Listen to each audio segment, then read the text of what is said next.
Hello, and welcome to the Brooklyn Rail's 111th New Social Environment. I'm Emily, a production assistant at the Rail, and I have the pleasure of being your MC today. Today, we are thrilled to have poet and writer Mahogany L Brown curating the first installment in a new series of radical poetry readings, which will be occurring every Wednesday from now until the election, November 3rd. We are also so excited to welcome Caits Meissner, Jive Poetick, Joy Priest, Ramya Rajaramana, Gabriel Ramirez, and Carolyn Ralstein, who will be reading for us today. The Brooklyn Rail acknowledges that we are on the unceded territory of the Lenni Lenape, Canarsie, Shinnecock, and Munsee peoples. We acknowledge the many indigenous nations with ties to this land, and we recognize that the Lenape still call Mannahatta home. The Brooklyn Rail stands in solidarity with the uprisings unfolding across the country following the murders of George Floyd, Breonna Taylor, Tony McDade, Nina Pop, David McAtee, James Scurlock, Jamel Floyd, Ahmaud Arbery, Rayshard Brooks, Rhea Milton, Dominique Remy Fells, and Toyin Salau, and in response to generations of structural violence against Black communities. Black Lives Matter, and we will continue to support ongoing action in the struggle for racial justice. Before I introduce our curator, we'd like to begin with a brief moment of silence.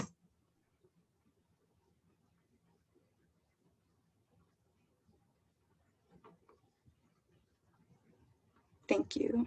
And now to introduce today's curator. Mahogany L Brown is a writer, organizer, and educator. Executive Director of Bowery Poetry Club and Artistic Director of Urban Word NYC, and Poetry Coordinator at St. Francis College.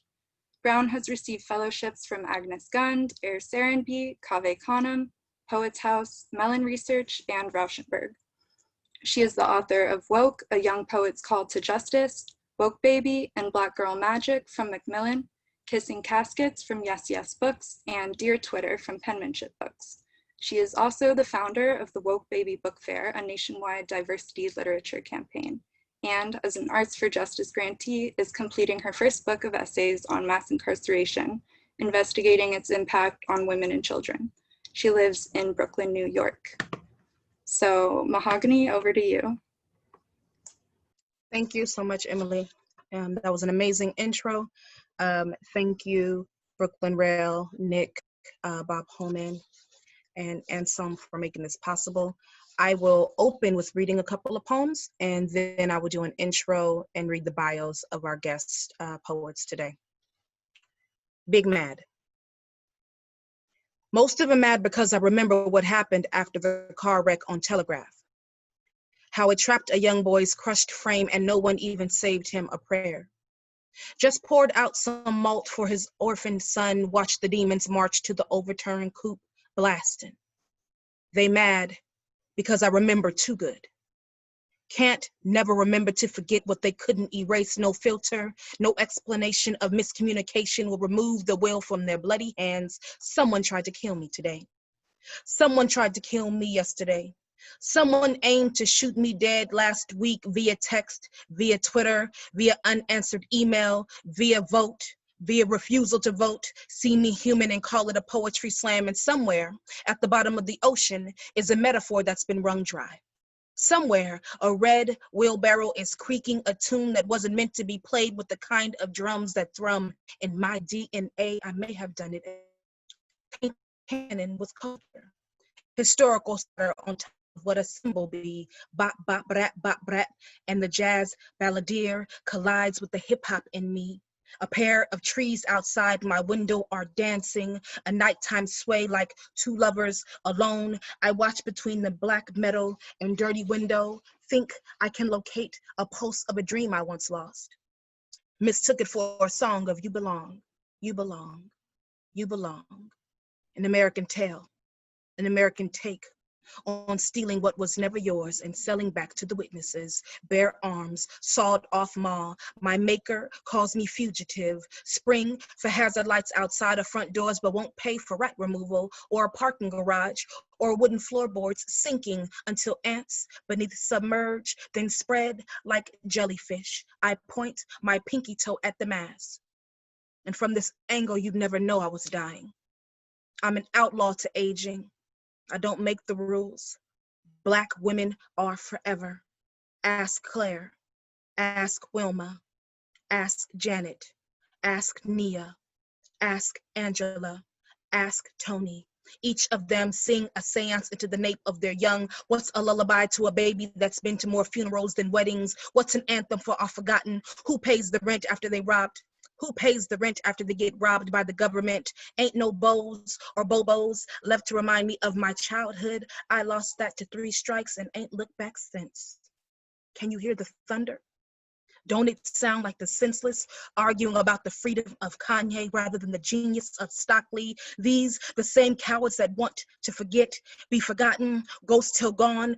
They read somewhere in a digitized edition of their European history Tumblr textbook, if you want to build a kingdom, you have to kill a queen. And the next poem I'll read is something that I wrote for the Chicago of Humanities Project when thinking about what the word reopen means in a time, in this time now. And as a child of someone who has been a victim of the mass incarceration system, my father's been in prison for over 30 years of my life. This is something that's dangerously close to home. No, it is home, so welcome. San Quentin ain't got a skyline to dream about. But my uncle's pride in my ability to recover from an ankle twist on a slab of concrete make it seem so. They say I play pickup games like I've been to the pen, and I smirk, a double dribble skipping across my face like a mistake.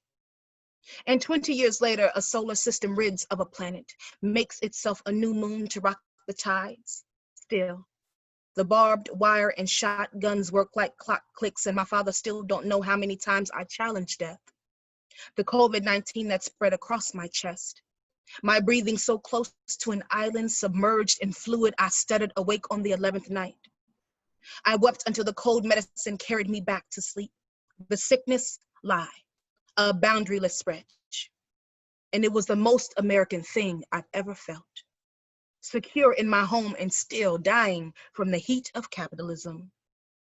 They are reopening the world after the planet tried to reset itself.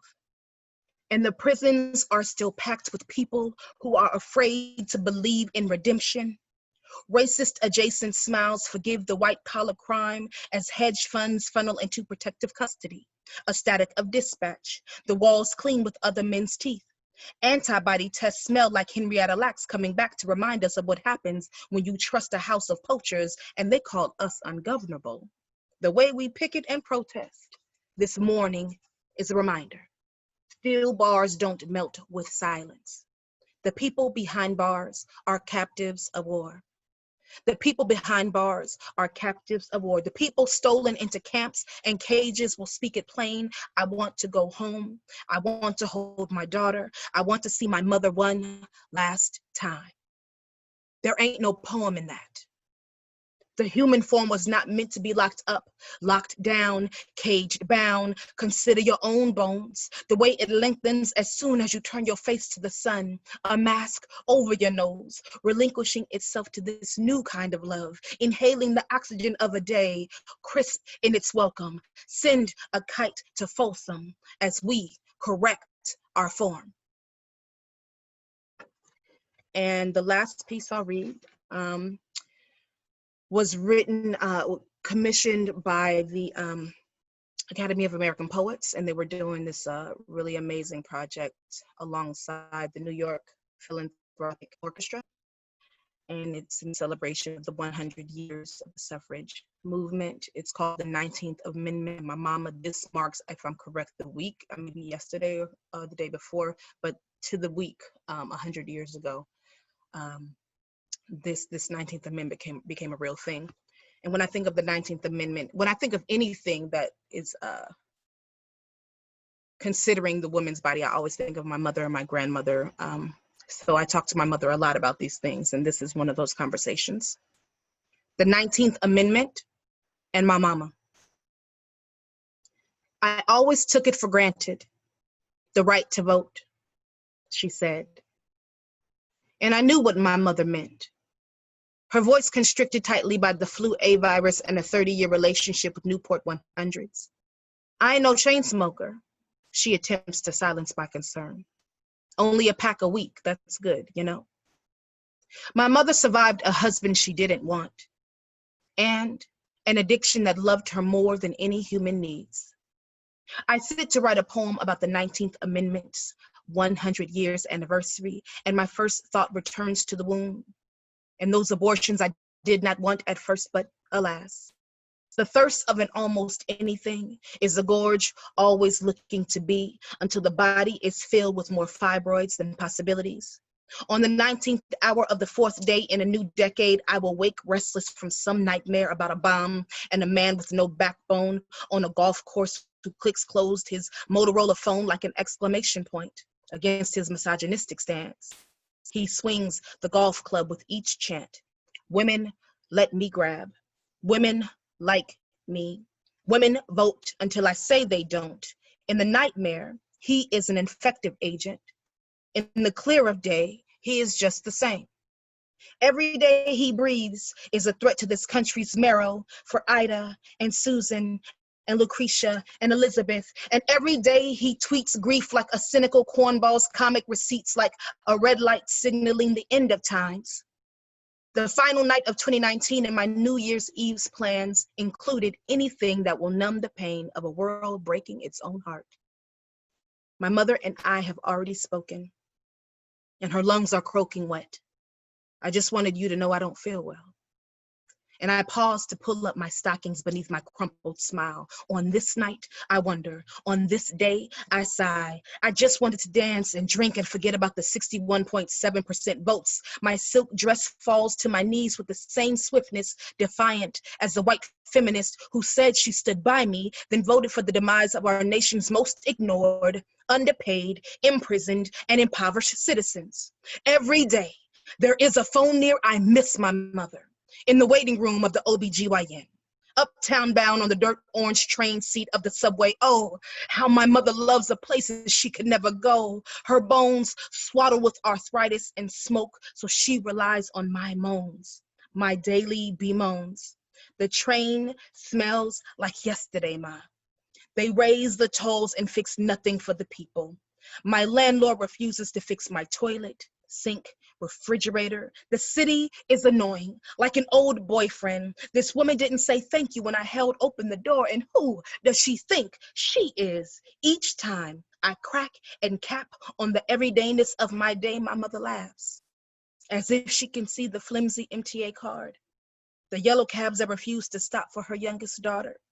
In these moments, she can live again.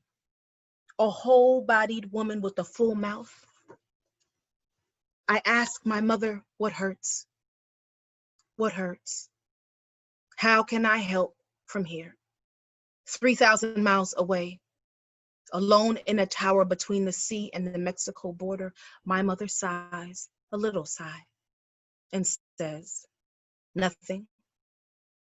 I just wanted to hear your voice. Thank you.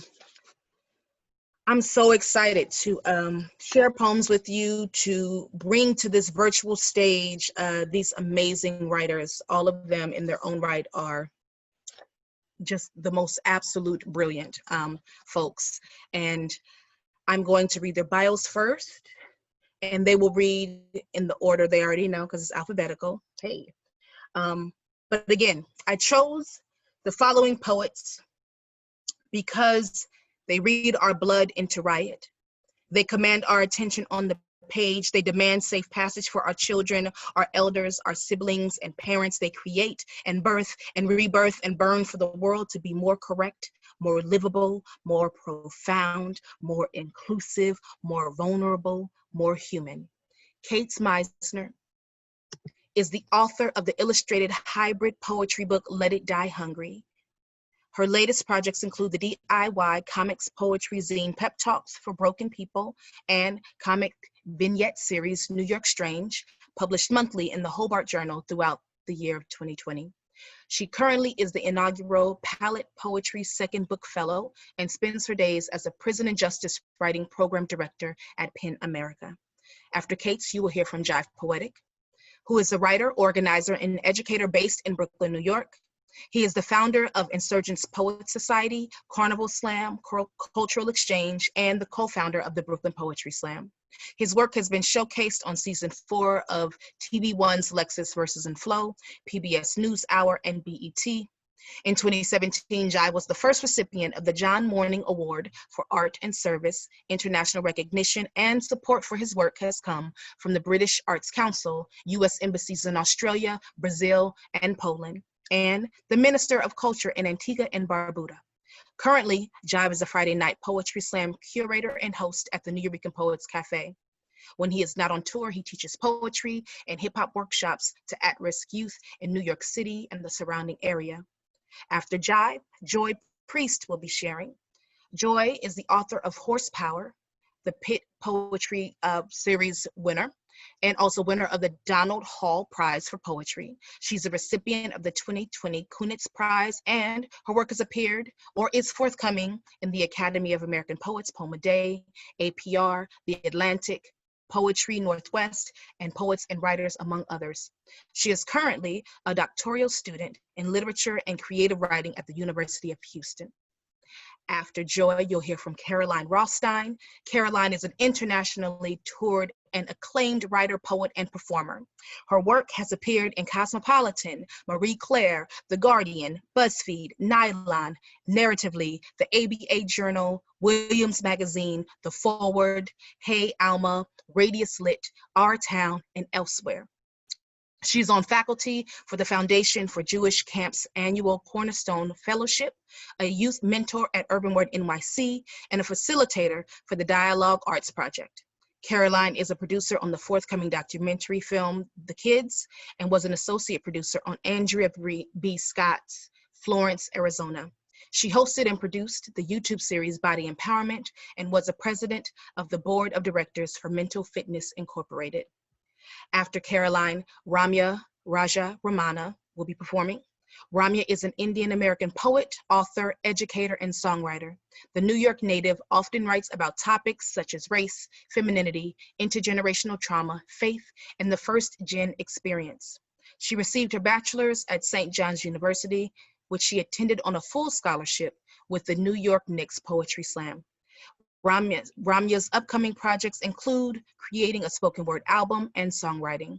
She is currently receiving her MFA in poetry at the New School. And closing out our reading tonight, after Ramya will be Gabriel Ramirez. Gabriel is a queer Afro-Latinx poet and teaching artist. Gabriel has received fellowships from Palm Beach Poetry Festival, The Watering Hole, The Conversation Literary Arts Festival, Cantamundo, and was a participant in the Callaloo Writers Workshops. You can find his work in publications like Winter Tangerine, The Volta, Split This Rock, Vinyl, A Centos Review, as well as Bettering American Poets Anthology in 2017, What Saves Us, Poems of Empathy and Outrage in the Age of Trump, that came out in 2019, and the Breakbeat Poets Volume 4, Latinx, that just came out. All amazing. Again, these are our readers today. I chose the following cast of writers because they excite me, they learn me, they grow me, and I'm certain they will grow you too. Please put your hands together virtually. You can go ahead, stomp your feet, make your neighbors mad, and welcome our first reader.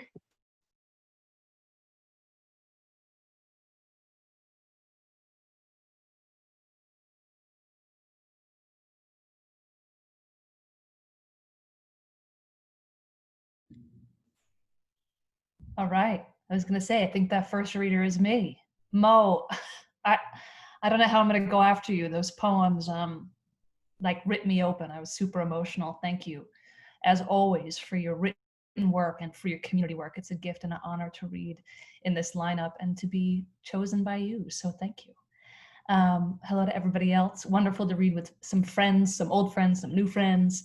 And I loved that this series offered the opportunity to bring a little bit of our legacy and influences to the table. It was hard to choose, there's a million, but I'm going to read two poems by two poets that have influenced me, and then I'll read one longer poem of my own to close it. So the first poem I chose is called The Colonel by Carolyn Frisch, and she coined the term poetry of witness, which should tell you something about her.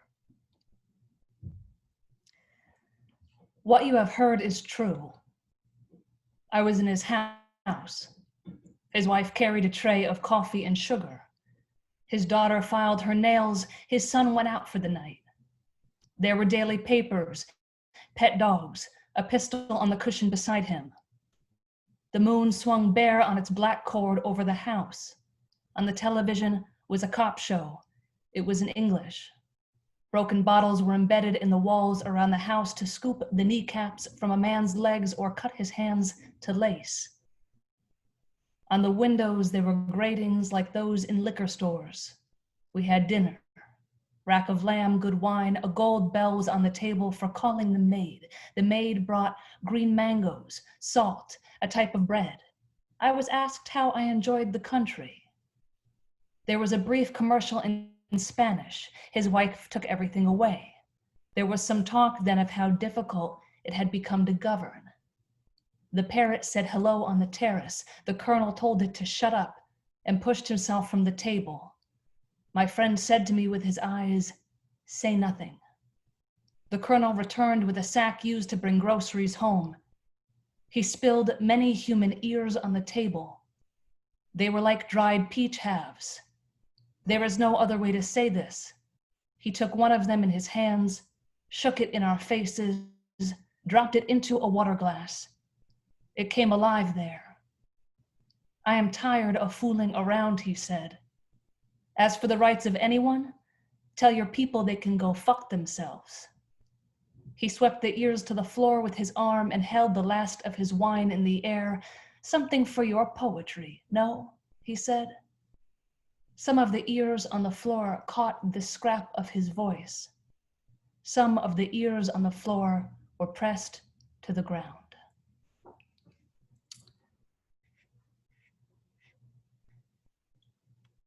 The second poem I'll read is called Recipe for Prison Pruno by Jarvis Masters. He's a poet and Buddhist who's written multiple books, serving life on death row at San Quentin. Mo, thank you for bringing the voices and the struggle of folks, of our friends and family behind the walls to the fore in that really affecting poem. I had to bring somebody. There's many people I could have brought from behind the walls. Considering that's my daily work and what I'm steeped in every day, it always feels like a responsibility. So this poem blew me away when I first heard it. It's a combination line by line of how to make prison wine and the sentence to death that Jarvis received. Take 10 peeled oranges, Jarvis Masters. It is the judgment and sentence of this court. 1 8-ounce bowl of fruit cocktail, that the charged information was true. Squeeze the fruit into a small plastic bag, and the jury, having previously, on said date, put the juice along with the mash inside, found that the penalty shall be death. Add 16 ounces of water and seal the bag tightly. And this court having, on August 20th, 1991, placed the bag into your sink, denied your motion for a new trial, and heat it with hot running water for 15 minutes, it is the order of this court that you suffer death. Wrap towels around the bag to keep it warm for fermentation. Said penalty to be inflicted within the walls of San Quentin. Stash the bag in your cell undisturbed for 48 hours, at which place you will be put to death. When the time has elapsed, in the manner prescribed by law, add 40 to 60 cubes of white sugar. The date later to be fixed by the court and warrant of execution, 6 teaspoons of ketchup. You are remanded to the custody of the warden of San Quentin. Then heat again for 30 minutes to be held by him pending final. Secure the bag as done before. Determination of your appeal. Then stash the bag undisturbed again for 72 hours. It is so ordered. Reheat daily for 15 minutes.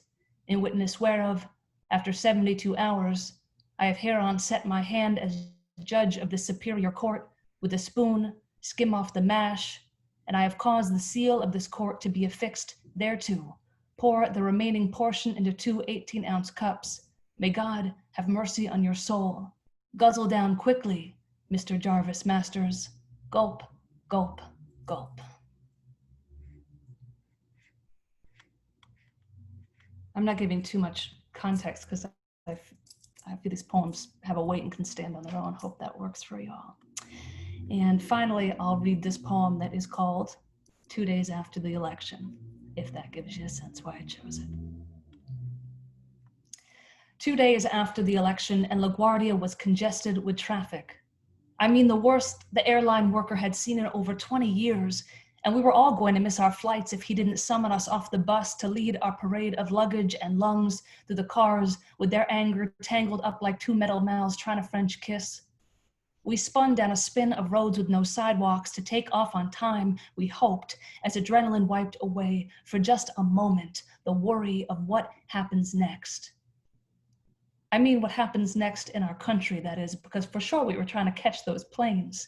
A little high on crisp November air, I myself was ready for that next small chapter to sink into that rare sweet spot in the sky where there is no president-elect, no media frenzy, no bigotry or fear, no race or gender or sex or status, where the gentle wing of endless night covers the eyes with temporary blinders. Oh, for sure, no question, I was ready for my relief. But when I was there in the sky, because I did make my flight, I thought then I could touch something more than relief. That familiar ghost shimmered in the black glass breathing back. I looked and looked until my face morphed on its own, transposed my cheekbones onto the face of my love, who was drawn in the clouds, which shifted and became the face of the corner store clerk who rings out Habibi, that delightful call to mark every stranger who passes the threshold as friend, and the photos of his daughter taped to the counter. Her eyes appeared too, and then became the meth users I pass every day on the way to teach, and the face of my student who worried to me just that very day about being sent back home, where a jail might be clearing out a bed in his name for the simple act of speaking his mind. And up there in the sky, I loved them all, not as if, I mean, they were all my mother, though that might sound strange. I felt a strong rush pushing me back inwards toward a self comprised of the many selves squatting in my body. I was a whole building. The clouds were faces rushing toward me from the void where earth was created from a crash. Out of ruin came the faces of my friends, trying to scrape their lives back into a recognizable sculpture or painting to place on the high mantle like a North Star after prison, after migration, after the hospital, after home becomes what home is becoming or has become or is sure to become. The thing is, I'm embarrassed to admit I fit well in this American landscape as it stands. I'm comfortable, outside of the anxiety to push some kind of revelatory abstract boundary that will elevate me above the rest in my grand specialness, my grand separateness, my grand speculation. But there I was thinking I was seeing the future, floating above our cities with their lights like alien eyes, asking, nearly torturing me with the question, blinking, who are you? Who are you? Who are you? And since I wasn't sure if they were asking about my species or my own private person, but just in case I was under some kind of investigation, I answered the truth, which pained me to whisper aloud, it hurt to say it, that I am not special, which may be the most holy thing about me, but also makes me as evil as the people I condemn on the news. I am, trust me, I am downright ugly in the want for my fair share, my recognition, my clean pot to piss in, my nearly violent, undying wish to belong. And since we're being honest, thing is, I was just trying to escape my human duty for a little longer. I was trying to buy time. I was scared, okay, I didn't want to give up whatever I felt I had to lose. When gravity pulled me back to ground, I mean, I was still in the sky. But that fresh memory of the man who led us through traffic was still soaked in cologne, fresh. Could feel his thick skin fresh when I shook his hand. Up from smoke, the memory cleared a seat beside him, and so I sat and sat for a long time. I sat. And here is what I think I was looking for, which is not an answer, and you might have already beat me to it, but I'll tell you anyway, just in case it might be helpful. The question is not who are you, but who are you becoming now? Who, me? Well, even if my voice shakes, Even if I sound like rice got stuck in my glass throat, I will claim it publicly, America, and I will say it until you understand me, America, so you can remind me, please. I will need to be reminded, louder this time, who I am becoming is, with wings pinned to my lapel, like him, the man in traffic, everyday brave, typical brave, customary brave, never written about until now brave, not special brave, make it plain brave. We must make it ordinary to be brave. We must engage in habitual braveness. We've got to always be ready and willing at any moment, even when we cannot see what comes ahead, even if the light is obscured, even if we cannot remember why we are alive. We are alive, we must remember. We must be ready, right this second, to grab hold a stranger's hand and cut a winding path clean through the dark. Thank you all. I'm really looking forward to hearing what everybody else shares.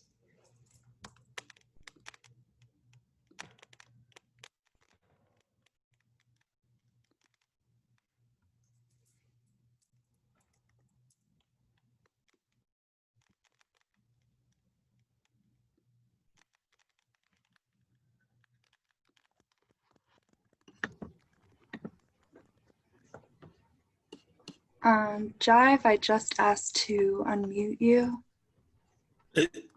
Am I mute? I'm not muted, right? Cool. Yeah. Am I good? Can everybody hear me? Yeah, we can hear you. All right, listen, I have this poem I want to read, but I don't know if I sent to you the text for it. Will I disorient our closed captors? Closed captors. We'll catch up. That's funny. Huh? We'll catch up. It'll be fine. Yeah. Fantastic. All right. So I'll read this piece. Let's see. This is one of my favorite Audrey Lorde poems. It's called Power. And it kind of reminds me how the more things we think change, they actually end up staying the same. And it disturbed me the first time I read it, but I felt it very relevant. So I'm gonna share it. Should I go now? You ready? All right. The difference between poetry and rhetoric is being ready to kill yourself instead of your children. I am trapped on a desert of raw gunshot wounds and a dead child dragging his shattered black face off the edge of my sleep. Blood from his punctured cheeks and shoulders is the only liquid for miles, and my stomach churns at the imagined taste while my mouth splits into dry lips without loyalty or reason, thirsting for the wetness of his blood. As it sinks into the whiteness of the desert where I am lost, without imagery or magic, trying to make power out of the hatred and destruction, trying to heal my dying son with kisses. Only the sun will bleach his bones quicker. A policeman who shot down a 10-year-old in Queens stood over the boy with his cop shoes in his childish blood, and a voice said, "Die, you little motherfucker." And there are 2 tapes to prove it. At his trial, the policeman said in his own defense, "I didn't notice the size nor anything else, only the color." And there are tapes to prove it too. Today, the 37-year-old white man with 13 years of police forcing was set free by 11 white men who said they were satisfied justice had been done. And 1 black woman who said, "They convinced me," meaning they dragged her 4'10" black woman frame over the hot coals of centuries of white male approval until she let go, the first real power she ever had, and lined her own womb with cement to make a graveyard for our children. I have not been able to touch the destruction within me. But unless I learn to use the difference between poetry and rhetoric, my power too will run corrupt and poison its mold, or lie limp and useless as an unconnected wire. And one day I will take my teenage plugged and connect it to the nearest socket, wrapping an 85-year-old white woman who is somebody's mother. And as I beat her senseless and set a torch to her bed, a Greek chorus will be singing in 3/4 time. Poor thing, she never heard a soul. What beasts they are. Yeah. This next piece. I was asked to respond to the current state of hyper-policing in our environment. And I just thought about how many young students I teach and I interact with, and how I was their age once and I happened to make it out alive, but so many of my friends and family didn't. And just thinking about how things are still so similar. So it's called Assume the Position. The train came with a police officer on his gun. He shifts his weight against the door. A flashback loads the first time a service weapon was pulled in my face.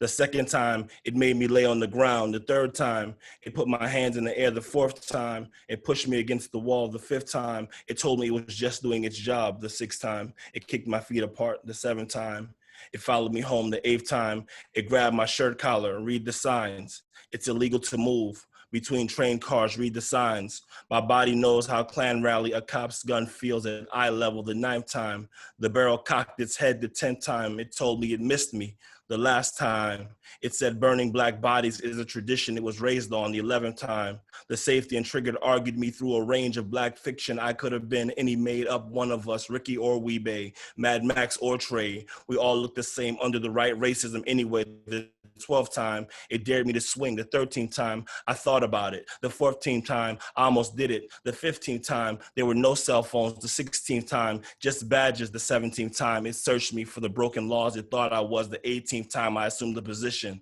without anything being said.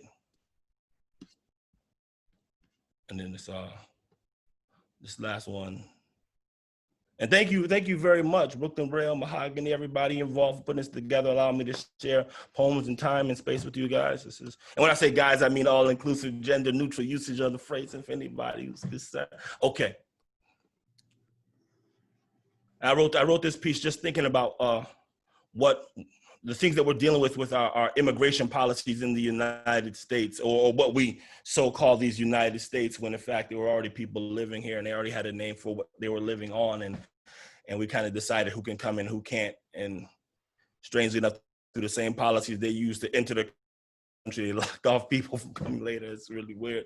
But we're all kind of connected to these struggles, and some of us are maybe born a generation away from the fear of having homeland or ICE come snatch you, but it's real, and if any one of us is at risk, all of us are at risk. Poem's called Homesick.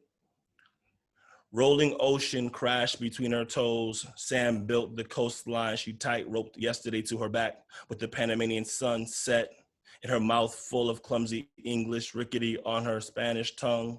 Caribbean accent marks shuffled, inconspicuous. She blended in Jamaica. Cuba gave her the sun she spoke clumsy to in Canada. West Indian camouflaged her Panama, invisible, mistress of disguise, toggling West Indian syntax, translucent at the border in full masquerade. My grandmothers were dream catchers, hopscotching countries, jumping identity double Dutch, watching greener shades of brown grass darken every time she landed behind a language barrier. She clutched yesterday's tongue under today's image, exercised her phonetics to flip acrobatic English easy for her. Foreign tongue was Spanish in Jamaica, Jamaican in Canada, Canadian in New York, reaching for citizenship, red taped out of range with immigration on her heels until her last breath evaporated above Los Angeles, as Black as planned. Her maple leaf children sifted accent free, obscured behind Jamaica. Panama was blindfolded, monolingual. My tongue now rolls as rickety as her English did 3 countries before, one cold shoulder ago. Latin America recognized me no more than Jamaica did.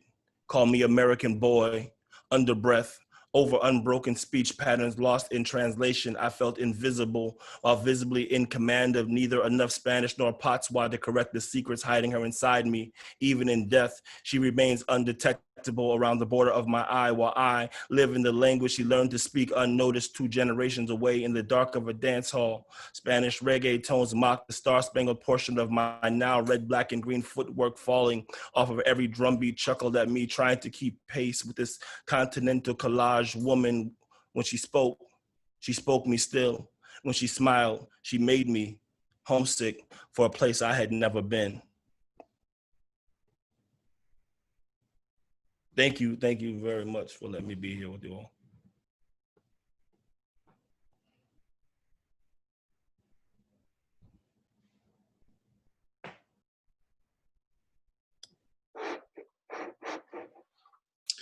Hello, everyone.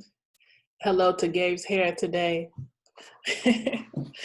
Thank you, Mahogany, for having me and for, again and always, the unrecognized care that you continue to give all of us. This poem, I kept going back and forth. I was going to read this poem by Harriet Mullen called "We Are Not Responsible," but that one you can just Google it. So I'm going to read this poem by Audrey Girmay on poetry and history, and she wrote this after Joy Harjo. On poetry and history. On a panel of men who spoke about history and poetry, she sat quietly for much of it. They, the men, were saying strong things, good things, but in authoritative voices, voices that knew they knew things. And she remained the only quiet one. She listened as if she weren't listening. Her face looked forward. Her quiet seemed distant. It had a straight back. And then she interrupted one of the men and said something like, "That reminds me of the time." And she spoke of a fellow Native American teacher in her region who committed suicide near the end of one of the years, and how he must have been hurting and isolated and in pain, but not many people spoke about that, or spoke about his death or their loss when he died. It was swept under the rug. That was the phrase she used. And she said she was at home one day and looking out of the window, and she noticed a black thread or string there floating in the frame. And she observed it for a while, floating there, until she realized that that black string was grief. The grief of the professor, the grief of the students, her own grief, the grief of silence, a historical grief. And that she knew that it was her job to take that thread and put it somewhere, weave it into the larger tapestry. She made a gesture then as if that tapestry were just above her head. She said it was her job to put that grief in its place, or else someone else, some child or grown person, would be out walking and just walk right into it without knowing what it was they'd walked into, what they had been inherited in a way, what they were then carrying and feeling, the danger of that, the grief of that. And that was what she said about poetry and history. And that is all I remember from all the things that were said that entire day.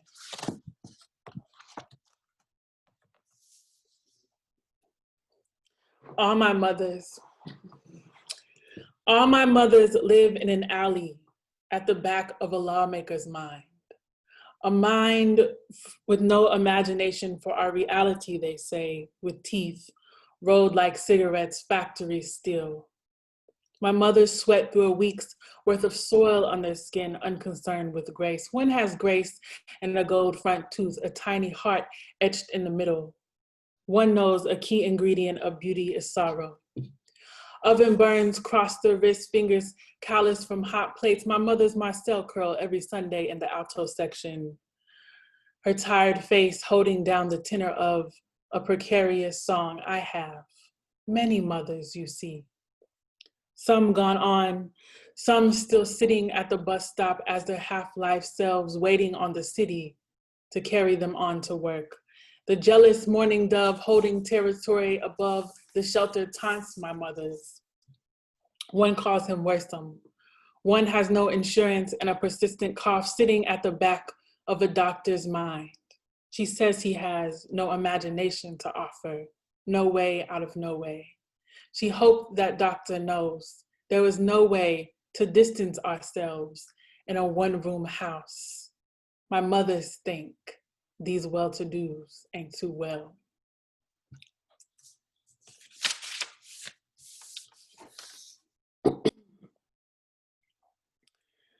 A personal history of breathing.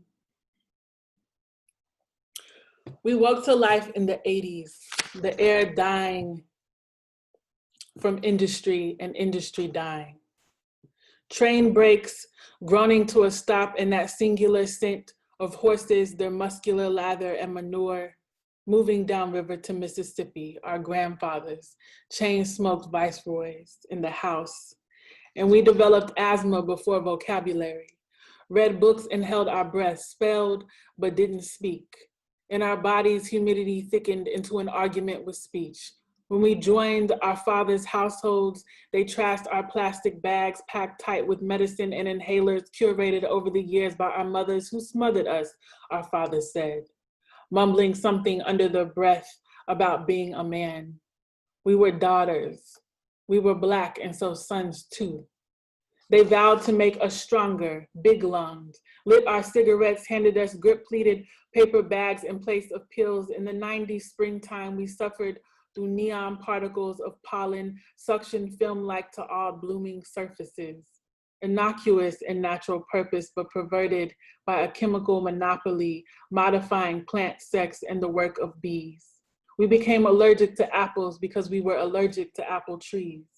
At the plant, our fathers were talking their co-workers out of the Ku Klux Klan while we hooped on our still segregated basketball teams, outgrowing childhood over an iron-rimmed summer at parks oxidized to rust.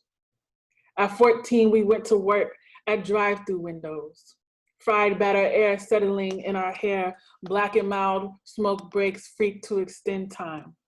And some of us went off to college with polluted memories. And some of us ended up at the school clinic with anxiety and traumatic stress, acid reflux, and lactose intolerance. The nurses said it was genetic. We didn't have the language for environmental racism yet. And sometimes we just forgot to breathe or realized we've been holding our breath. We tried kombucha and herbal teas, yoga and meditation, signed up for classes with suburban moms on Xanax and Ambien, and we acted brand new. Until a man hawking cigarettes, second shift, side hustling like our fathers, stopped breathing on a sidewalk. A man who talked to plants like our fathers stopped breathing in this state-sanctioned chokehold, and we found ourselves pacing the brain yard on a cocaine flight, unable to locate our lungs, left arms going numb, saying, this is it, with our heartbeats running out, leaping and winning and lying down long-nosed in the grass, huffing, panting out the train of our childhood, chugging backward to a slow stop in our minds, come to take us to the afterlife.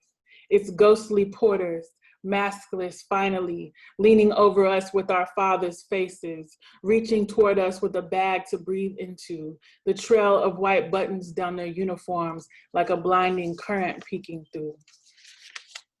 Thank y'all.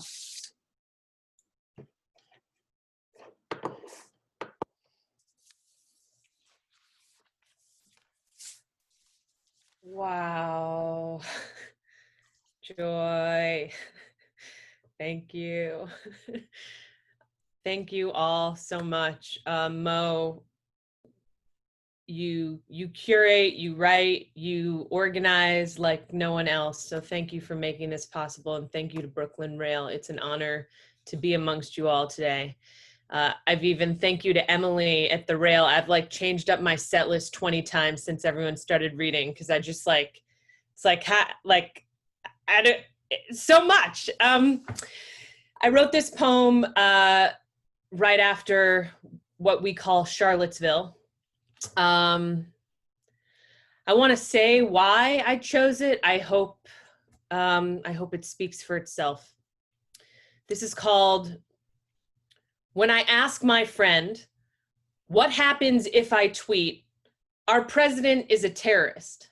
And she says, you may experience repercussions.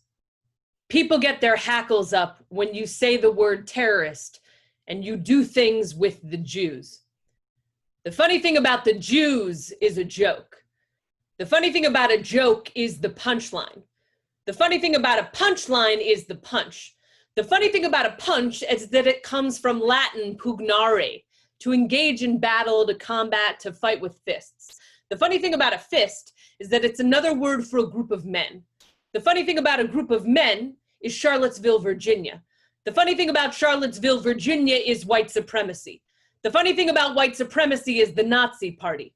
The funny thing about the Nazi Party is that they killed 13 million people, including 6 million Jews. The funny thing about killing 6 million Jews is that I'm not allowed to say the word terrorist. The funny thing about the word terrorist is murder. The funny thing about murder is blood. The funny thing about blood is that I'm Jewish. The funny thing about being Jewish is that I'm white. The funny thing about being white is that my father had the shit kicked out of him in high school for being a Jew. The funny thing about being a Jew is that not all Jews are white. The funny thing about how not all Jews are white is that not all Jews want to talk about how not all Jews are white. The funny thing about how not all Jews are white is white supremacy. The funny thing about white supremacy is terrorism. The funny thing about terrorism is I'm not allowed to say the word terrorist or I won't be able to work with the Jews. The funny thing about working with the Jews is white supremacy. The funny thing about white supremacy is assimilation. The funny thing about assimilation is it didn't work. The funny thing about work is not working on Shabbat. The funny thing about Shabbat is Charlottesville, Virginia. The funny thing about Charlottesville, Virginia is white supremacy. The funny thing about white supremacy is the President of the United States. The funny thing about the President of the United States is that his daughter and son-in-law are daughter and son-in-law are Jews. And you already know the funny thing about the Jews. The white supremacist Nazi terrorists want us dead too. Thank you. Whew. I tripped myself up in there because for a second I was like, is his daughter Jewish and his son-in-law? Like, that's actually happening with this person in alleged charge of the country? Speaking of people in charge of the country, I've been one of many poets that have been part of a project that was started by Nate Marshall and Jose Alvarez that was it was started in the wake of the protests that began in late May and early June. And the offer was that if you give to a bond fund of your choice, send in a receipt and we will write you a poem. And so I wrote a bunch of poems for that project. And one of them, usually I was going off of nothing but a person's email. And then I'd take that piece of inspiration and write. So this poem, was someone in their email wrote, "Change is coming." And so I wrote, "Change is coming." That's the title, and this is the piece. All I have to do is Google Dick Cheney speak University of Pennsylvania 2003 Wharton, and I can fact check the day. October 25th, 2002, a Friday, Philadelphia Fall. I don't read his speech, plastered for eternity in George Bush's White House archives, nor do I want to. I didn't listen the first time. Instead, I stood outside the building in protest, some dozens or maybe hundreds of other students, faculty, and staff. I don't remember what I was wearing. I don't remember who spoke. I just remember seeing my professor, the head of the classical studies department, who taught the history of ancient Greece, holding his briefcase, standing in solidarity, protesting with all of us. They say Athens was the birthplace of democracy, then on to ancient Rome. I majored in classics because I wanted to understand the origins of systemic oppression in Western civilization, mainly the United States. So I figured if I understood the starting point, I might be better equipped to dismantle it all. My mother says, there's no way I knew that as an 18-year-old. I tell her I did. Seemed pretty obvious to me that in order to heal the wound, you have to dig to the root, search underneath the scab. I don't like to think of Mitt Romney's marching for Black lives as some periscope for hope. I tend to think the optics are better served with a briefcase on a Friday morning, not necessarily trying to be seen. My mother and I read woo-woo updates every month about the state of the universe and the earth. Seems that 40% of humanity needs to shift their consciousness before we'll stop needing the reflective mirror of Trump. I don't give Dick Cheney or George Bush a pass, never have. I called them Nazis, fascists, always did. It always pissed me off how small our protests were, how at an Ivy League school, too many alleged Democrats didn't know how not to shut their mouths. When Me Too went viral, I remember thinking, what took you all so long? We have been screaming for our entire lives. And then of course there is now, the uprising, the protests, like we didn't have the warning signs in ancient Greece. My first protest was an anti-gun rally, downtown Chicago, high school, my freshman year, my first club, Teens Against Guns. Becky's older sister had been shot in the leg in 1987 when a woman went on a shooting spree in the schools. I remember the day. I was over at a friend's house. I was 4 years old. We were told to stay inside, so here I was, 14, first March. I remember the people on the sidelines, posters for the Second Amendment, presumably from other parts of Illinois. We wore our club t-shirts. Becky's sister gave a speech. I couldn't wait to get out of the North Shore and go to college so I could keep protesting things. And then there was George Bush, Dick Cheney, Afghanistan, Iraq. And then there was the time my friend got beaten by the cops who were looking for a stolen cell phone on his way home from walking home from the mosque. We stood in the main hall outside the president's office, this time a sit-in. She stood there, the university president, holding two students' hands, said change was going to come. This was 2005, maybe 2006. It is no better for a Black student now than it was then. Optics, the white lady president, allegedly taking a stance. Courtney agrees with me. This uprising feels anew. Maybe it's the protests, maybe it's the woo-woo, maybe it's the earth just had enough. In December 2nd, 2003 paper I wrote for my ancient Greece professor's class, I said, the Peloponnesian War is made inevitable by the growth of the Athenian Empire in the generation after the Persian Wars. I'm no proper historian, but I would say this. The end of racism and white supremacy is made inevitable by the growth of the movement for Black lives in the generation after the murder of Mike Browne. Change is coming. It has to. We've been waiting for 2,500 years. Thank you. Thank you. This last piece I'm going to read is by Audrey. It's called A New National Anthem. I first discovered this poem several years ago. For many years, I've put a curriculum together for Urban Word NYC that goes to public middle schools in New York City. And I had been asked to have a chapter focusing on civic engagement, and this poem, A New National Anthem, and maybe you can hear some noise from something happening in the building I'm in, so apologies for that. A New National Anthem by Audrey, and thank you all again so much. The truth is, I never cared for the national anthem. If you think about it, it's not a good song. Too high for most of us with the rocket's red glare. And then there are the bombs. Always, always there is war and bombs. Once, I sang it at homecoming and threw even the tenacious high school band off key. But the song didn't mean anything, just a call to the field, something to get through before the pummeling of youth. And what of the stanzas we never sing? The third that mentions no refuge could save the hireling and the slave.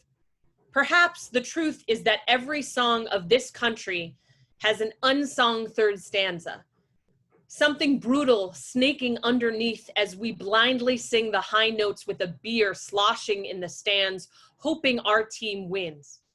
Don't get me wrong, I do like the flag, how it undulates in the wind like water, elemental, and best when it's humbled, brought to its knees, clung to by someone who has lost everything, when it's not a weapon, when it flickers, when it floats up so perfectly you can keep it until it's needed, until you can love it again, until the song in your mouth feels like sustenance. A song where the notes are sung by even the ageless woods, the short grass plains, the red river gorge, the fistful of land left unpoisoned, that song that's our birthright, that's sung in silence when it's too hard to go on, that sounds like someone's rough fingers weaving into another's, that sounds like a match being lit in an endless cave, the song that says, my bones are your bones, and your bones are my bones. And isn't that enough? Thank you.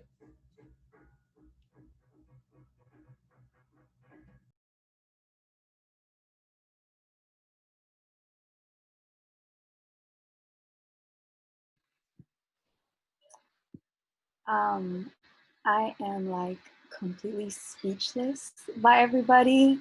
Like I'm over here like, wait, what is happening? What words am I hearing from everybody? So thank you. And also thank you so much, Mahogany, for putting us together, for seeing us, for seeing me, and for always like asking us to be a part of this. It does not go unnoticed. And so we honor you. And we thank you because we know that you do so much work, not just in front of the scenes, but behind the scenes too. So thank you. This first poem is called Where Do You Come From? It's a poem by Mina Alexander, who is an Indian poet who grew up between India and Sudan. And I chose this poem because that's a question that I've been asked a lot throughout my life. Where do you come from? And I think depending on who asks it, it means something different. But for me, whenever I've been asked that, it's always been subtly a way to say that I don't belong where I am and that I'm not a part of the country that I am from. And so it's called Where Do You Come From? I come from the nether regions. They serve me pomegranate seeds with morsels of flying fish. From time to time, I wear a crown of blood-streaked grass. Mama beat me when I was a child for stealing honey from a honey pot. It swung from the rafters of the kitchen. Why I stuffed my mouth with golden stuff, no one could tell. King Midas wore a skin that killed him. My nails are patterned ebony. Doxel will do that. They made a port under my collarbone with a plastic tube that runs into a blood vessel. I set out with Mama from Bombay Harbor. Our steamer was SS Jahangir in honor of the world conqueror. They say he knelt on the battlefield to stroke the beloved's shadow. The waves were dark in Bombay Harbor, Gandhi wrote in his autobiography. Writing too is an experiment with truth. No one knows my name in Arabic means port. On board, white people would not come near us. Were they scared our brown skin would sully them? Mama tried to teach me English in a sing-song voice. So you can swim into your life, she said.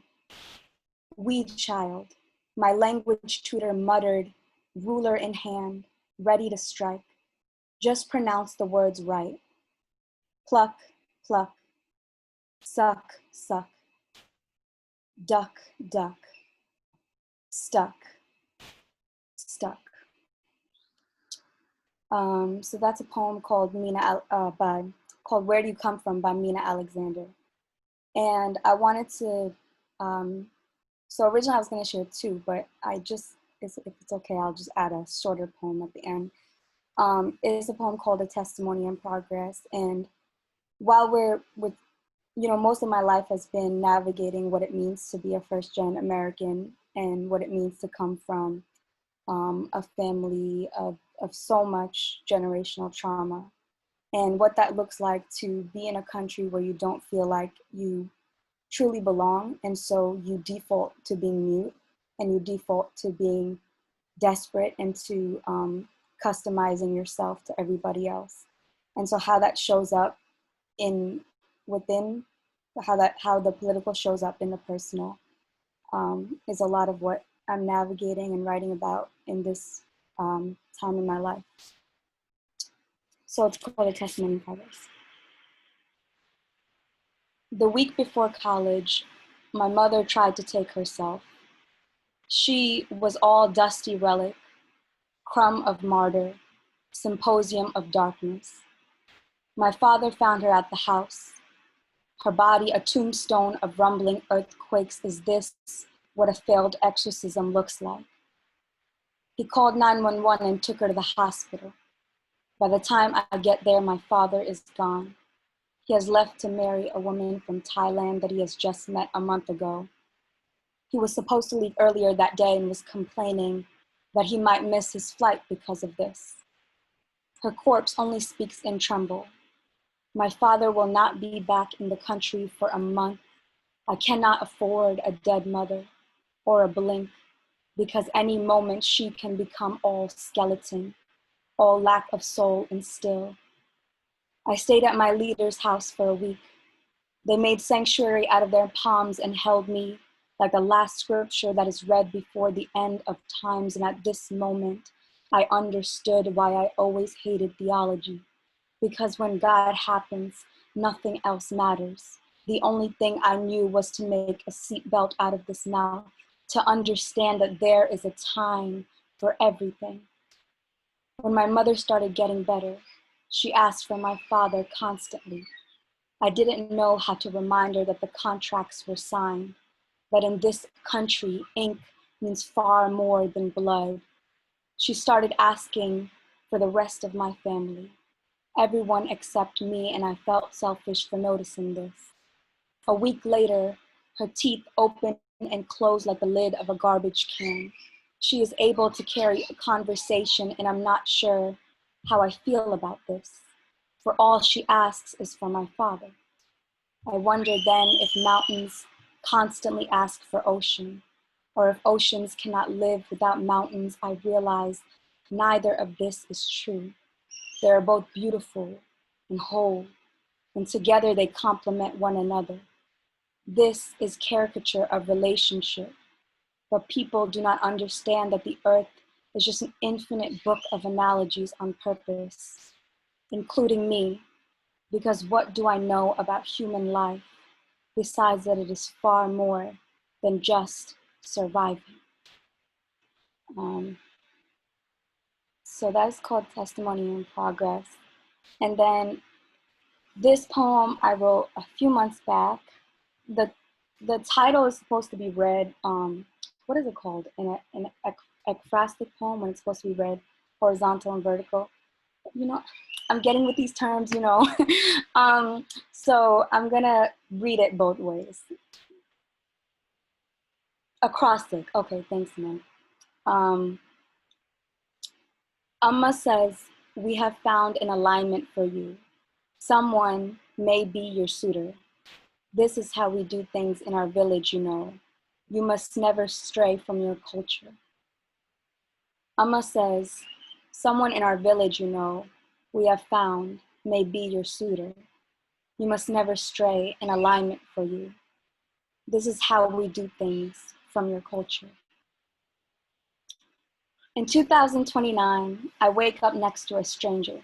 The word husband for us is like paprika. It adds color. The wedding beads sag me into the morning. My hairline voice clusters with cracks. In the kitchen, I find myself tugging at the yellow lining inside the egg until it falls apart. I watch it fall apart like display art. I watch the stranger head off to work. I stay home because I can. My new altar. There, a statue gushes with cement. Inside the statue is a mourning. The lump gullied into the chest. The ground bedded itself to my feet. The angry screaming a creak. The haunting of the floor. The haunting of the cream walls. The haunting of the flaky palms. The haunting of the chandelier looming over like a tarantula. The floor paces my steps. The sound padding the air. Ma, do you know what I am here? Do you know why I am here? What hoards my mind is not the blank air, but the space between me and my stranger as we rubberly slide into each other. When our rhythm keeps us at scratching like a dry throat. My stranger and I table across each other with the sambar bubbling as our noise. My mother whispered to me, if I didn't eat, I would have to stuff myself, so I ate, and again I am stuffed, my bloat carving a balloon out into me. The leftover of our silence spoiling out of our mouth. On Facebook, all the aunties wish us happy 10th anniversary. My stranger buys me 10 balloons to fill the air. I build a stranger's favorite sambar for my flaky palms, sealing it with the finest paprika. Thank you so much. Thank you so much.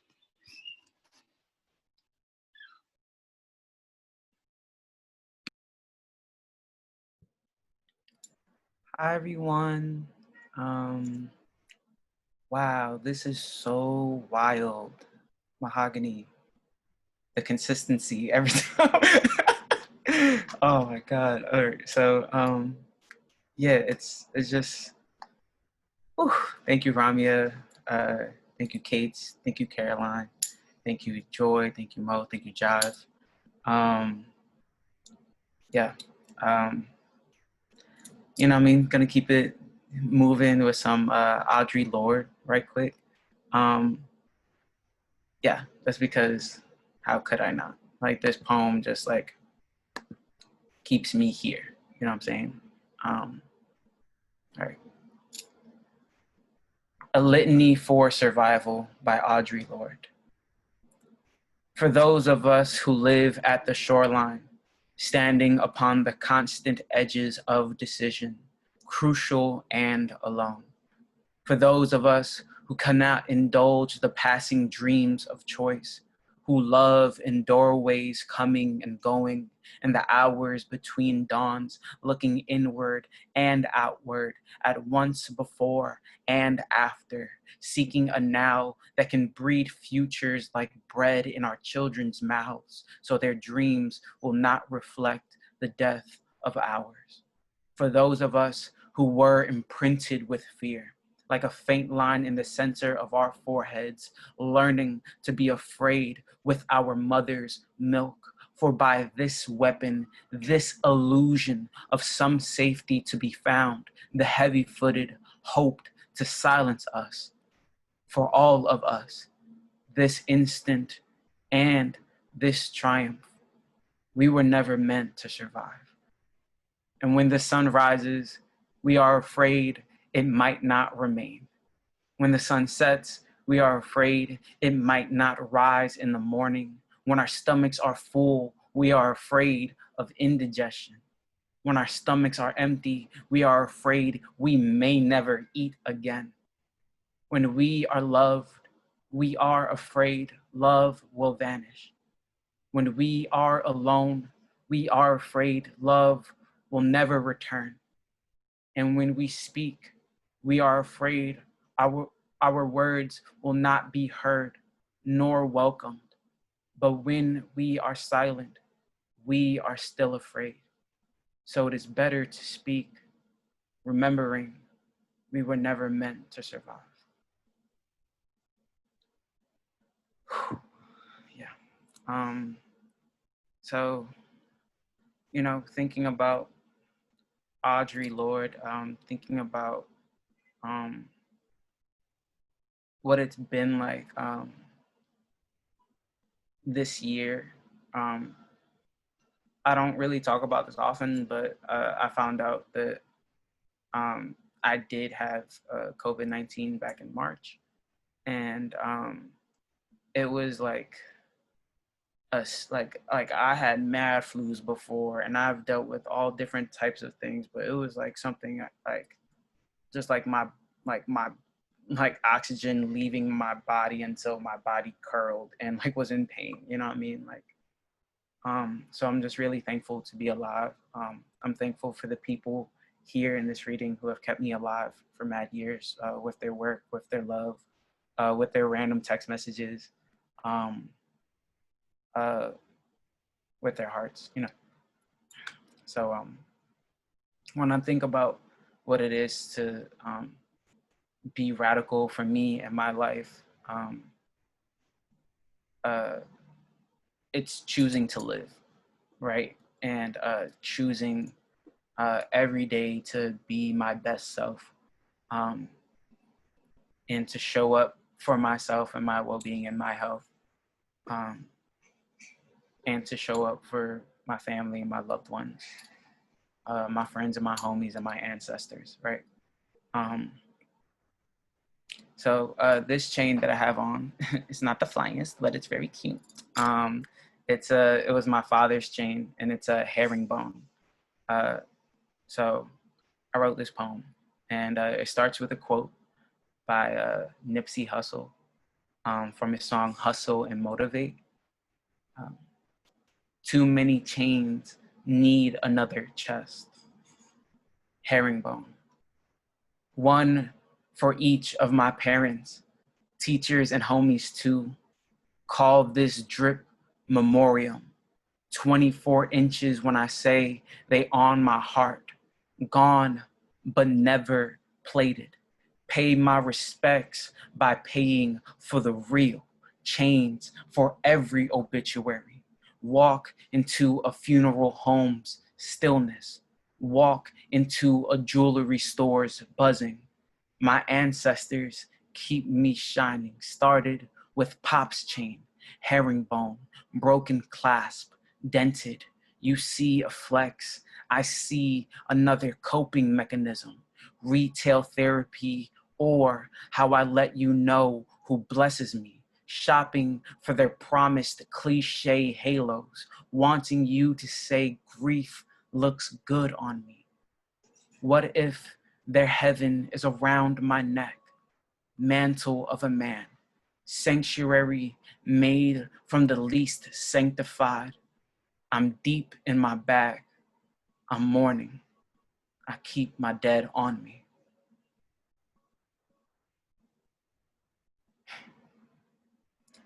And Emily, this poem is the last poem in the packet. Just gonna skip some of the other joints that are in there. This poem shares the title of the cemetery that my grandparents are buried in Santiago, Dominican Republic. So, yeah. Cementerio de la 30 de Marzo. I can't say I haven't imagined life without them. Caskets challenge my strength more than any god. Abuela Ana's niche above abuelos through the narrow cementerio. Every tombstone, a set of eyes studying the shake of my arms. Couldn't have we rehearsed this, the route at least? My first time on the island, my first time in the sun. Spare the rosaries, fill my hands with baby's breaths. I imagine your life without me almost every day. Construct black marble pillars, waterfalls flowing into pools lined with gold. Each name blooms back into their body. Every reanimated love crafts the heaven of my brain. Abuelo shuffles dominoes, offers a seat, smiles at our ability to reach for each other and touch. Abuela Ana rubs his back and kisses the top of his head. It's always morning. Ever-growing mausoleum, orchids sprouting peach-colored where mommy will enter. I could hear her calling me by my father's name, Armando, him behind me, my arms and our hands cradling her into light. Imagination failing the living. Mommy, still here. Another room or island. No need for me to pen breath into her. Could list her 100 smiles, neither favored over the one she has right now. Let me witness wherever she takes her body, posing in gold, and write that. Thank y'all.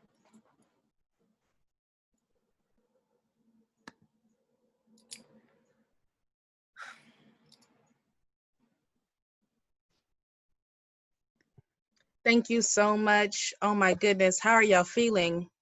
I see some smiles. Stunning. Thank you. Yes, shout out to Gabriel Ramirez and Ramya Romana and Caroline Ralstein and Joy Priest and Jive Poetick and Caits Meissner. This has been a doozy. PB has joined us. Hey, PB, thank you. Thanks for making it possible. Nick, Emily, the entire Brooklyn Rail staff, y'all are like exemplary at bringing together so many different voices. So I hope this was a great lunch reading for you. I'll close with the poem by Not Me, and you should say it with me because you know it. It's already in your bones. It's by the great Lucille Clifton. Won't you celebrate with me what I have shaped into a kind of life? I had no model, born in Babylon, both non-white and woman. What did I see to be except myself? I made it up here on this bridge between starshine and clay. My one hand holding tight, my other hand. Come celebrate with me that every day something has tried to kill me and has failed. Hey, I love how everybody said and has failed, like all the neck rolls. Yes, excellent. We have survived another day, friends. And Emily, I'm gonna hand it off to you, yes? Yes, thank you so much, Mahogany. This was an amazing gathering, and there was so much love and wisdom in the chat. Thank you, Caits. Thank you, Jive. Thank you, Joy. Thank you, Caroline. Thank you, Ramya. Thank you, Gabriel. Thank you all so much, and thank you to everyone who came out today. Tomorrow, you can join us for an MFA Spotlight with Toby Camps at 1 p.m. And next week, there will be the second Radical Poetry reading on Wednesday. But for now, I will unmute everyone so you can say goodbye and thank you. If I can figure out how to do that. Thank you very much. Oh. Very much. It was wonderful. Thank you so much. Thank you all. Thank you. Thank you. Thank you. Very Thanks, good. Caits. Thank you. Marvelous. Yeah. Oh, Very good. Thanks, Joy. Important words. Yo. Amazing reading so much. I love it. Thank you so much. Thank you, Caroline.